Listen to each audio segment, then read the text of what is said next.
Okay, the book work from 4.5 from page 245, right? Doing these infinite limits, right? So there were no issues on the page 88. We kind of did all those together, didn't we? Yeah, well, no, 75 is on. 75 is on 88, Oh, it is? but 75 is on that. Okay. I don't know how I verify we don't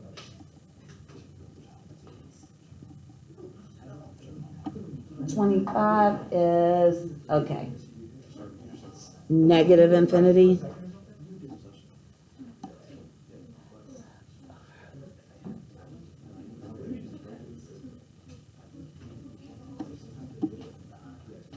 All right. This is I did explain this to you, I believe, as best as I could possibly think about it. If we are looking, if I ask you to tell me what the square root of 16 is, what are you going to tell me? Absolute value is 4. You're just going to say 4, 4. right? The square root means a positive square root. Square root of 9 is 3. But what is the square root of negative 3 squared? It is still positive 3. So, when I am taking the square root, when we're only looking with the highest powers, right? Looking at the highest powers, I normally think the square root of x squared is just x. And you might say x over x, that's just 1. But because the top is heading towards negative infinity, it is going to a negative number. And the bottom, by definition, is a positive number. We have to say it's negative 1. Would we get partial credit if we put 1? Yes, you would get partial credit, and I would show this, but same thing happens on 27. Well, the real issue is that your Algebra 2 teacher did not, and it's not your Algebra 2 teacher's fault. The book doesn't even address it. I've looked at Algebra 2 books. They've stopped addressing that my own daughter, I was looking at her work. She has reduced this radical. Everybody, this is Algebra 2 review. On the outside, x square root of z. And that's what every Algebra 2 teacher probably in the whole county would say, and you're good. But are you really? No. Because the square root of x squared would exist even if x was negative, right? But by definition, I'm giving you a square root that's already there. It means I want a positive answer. If x was negative, you would get your answer wrong because you would have a negative answer. If it was the square root of y squared, x squared, z squared, would it just be the absolute value of all three? Yeah. But how anything squared is positive? And that's the issue. You can say, oh, well, all right. You can say, well, x squared will always be positive and y squared will always be positive and so will z squared. But will plane x times plane y times plane z always be positive? No. And that's why an absolute value should be there. Again, a long, long time ago, probably like 23 years ago, I taught for Butch Tyree in an Algebra 2 class, and we went through this, and it really caused issues. There's another issue. Somebody said, well, if I pull out an x, do I now still need an absolute value? Because they were just trying to put absolute values around everything. And the answer is no. You don't need an absolute value, because in order for this to be real, what must x be? Positive. If that's going to be a real answer, then this would be the real reduced answer. Yeah, that doesn't make any sense. Okay. Somebody else want to talk it through? If the square root exists, if this square root is going to be a real answer, what must be true about x? What do you mean a real answer? Because Well, there's you can't think imaginary it's numbers real with the eyes.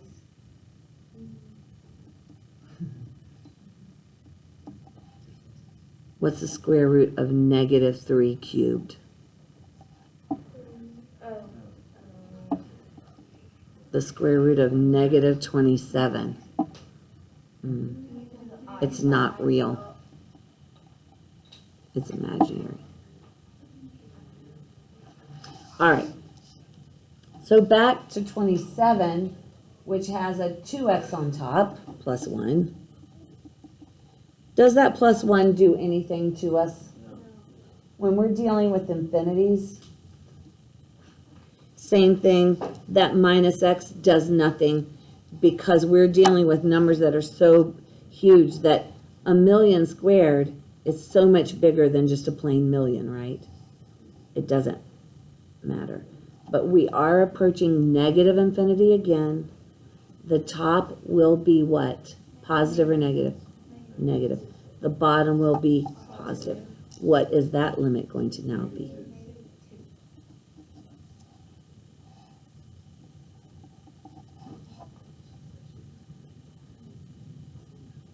Limit as x approaches positive infinity.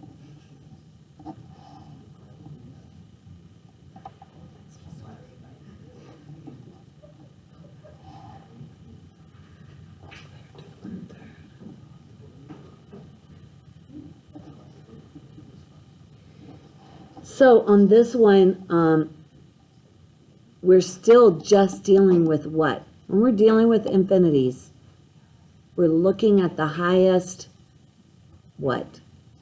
Power. X to the first on top. Again, ignore that. What would x squared raised to the 2/3 look like? I meant the 1/3. I just gave you the answer. Where's the highest power? That heads towards infinity, doesn't it?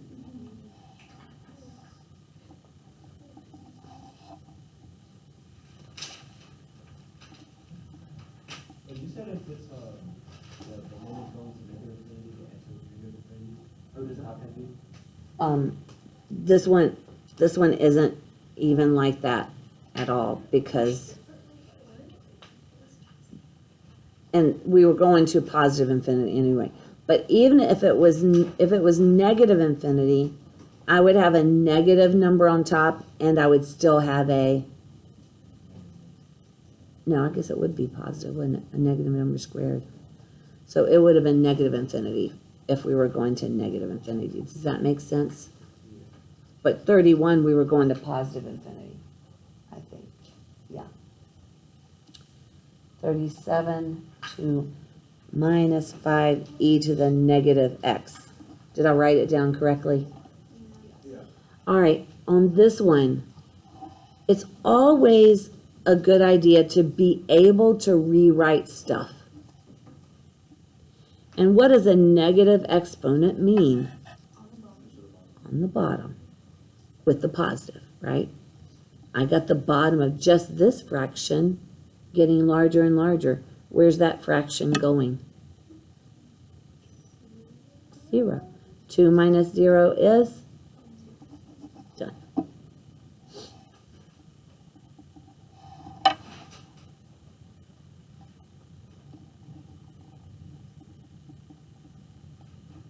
what? I don't get it.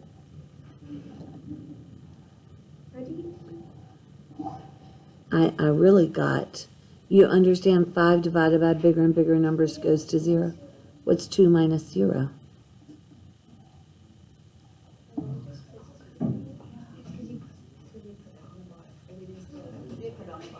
Why would it be 2 over 5?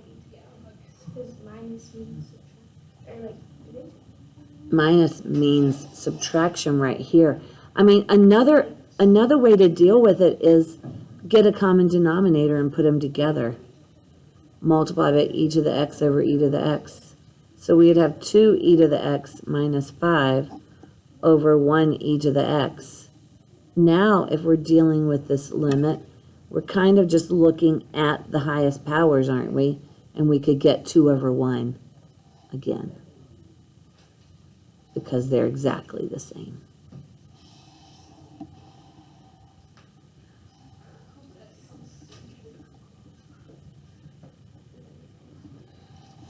I still say probably it's almost easier to think just turn it into fractions, right?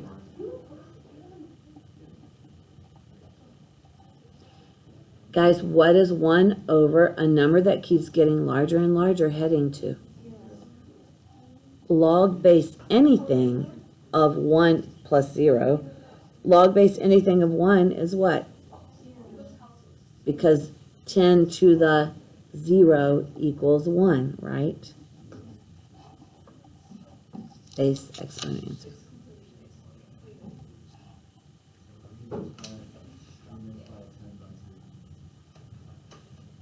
No, what do you mean?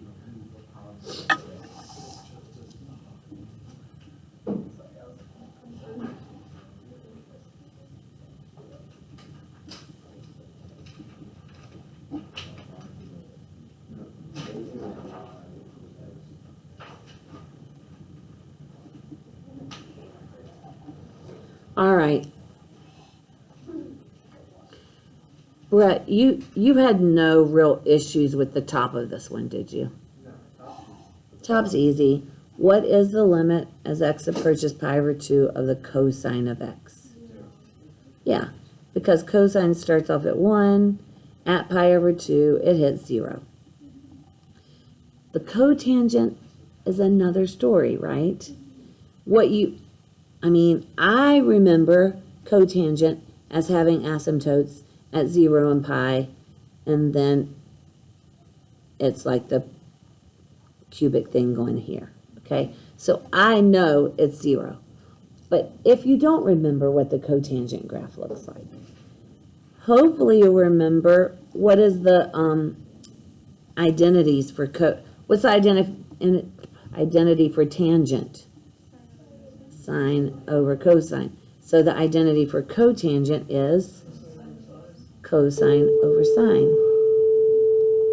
And the cosine of 0, we already said was 0. Of pi over 2 was 0. And the sine of pi over 2, if you draw that in there, is 1. It's still 0 over 0, right? Because 0 over 1 is 0, right? So we have a L'Hopital's rule. What is the derivative of cosine? What's the derivative of cotangent? Negative cosecant squared x. I agree. And negative over negative would be positive. So what is the sine of pi over 2? We already looked at it. 1. Cosecant is just 1 over sine. 1 over 1 is still 1. And 1 squared is still 1. Are you seeing 1 for the answer? That was more memory work than we're used to from pre-calc.